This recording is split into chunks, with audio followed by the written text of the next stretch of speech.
Bluebird Day here in Steamboat, perfect time to be looking at the totally redesigned Icelantic Nomad and women-specific Maiden freeride skis. Hit us with your questions in the comments of this video and check out Outdoor Crunch for the full review. If you're not familiar with the Nomad, this is Icelantic's best-selling freeride ski, and it's stayed essentially the same for the last 8 years, so super exciting to get some significant updates for this winter. The women's specific version of the ski is the Maiden. And you're going to hear me talk about the Nomad here.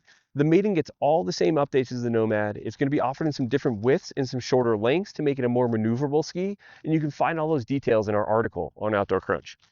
So these are freeride skis. They're meant to be very playful, ridden all over the mountain, off-piste, in the backcountry, and you're going to get some wider options than with all mountain skis.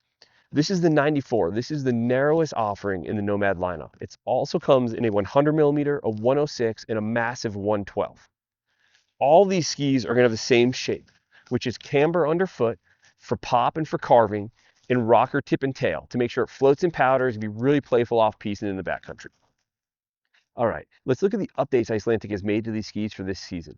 First, they've increased camber from 2 millimeters to 4 millimeters to really make this ski pop. Also for pop, they've added carbon stringers above and below the core in this ski. Carbon stringers are thin strips of carbon fiber that run the length of the ski. They increase stiffness, increase pop without adding a bunch of weight. Also to keep weight down, they've moved to a fly cap construction in the tip and the tail. In a fly cap construction, the top sheet wraps around the core, allows them to use less plastic on the tip and the tail. It's going to make sure the tip and tail remains strong, but reduce swing weight for a really playful ski. Something else they've done for playfulness is make this even more symmetrical than previous editions of the Nomad. I've compared it, it's a small change, but again, something just to make the ski more playful.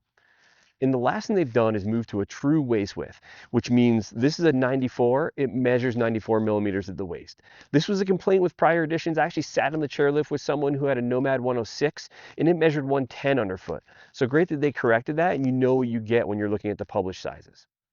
As I said, this is the narrowest offering in the Nomad lineup. And I chose this because my daily freeride ski is a 105, and I want something that turned a little quicker, a little more nimble, something I could really nail tight trees with when there isn't fresh snow.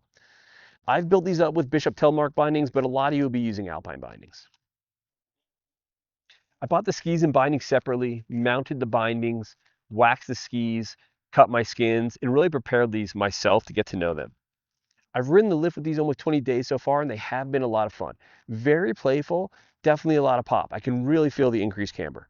Something that surprised me about these skis is how well they carve on hardpack. I've had a couple really icy days early season, and they really hold an edge and have a lot of confidence turning.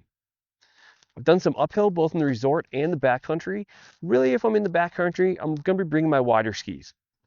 Which brings me to, how do you decide what width to get?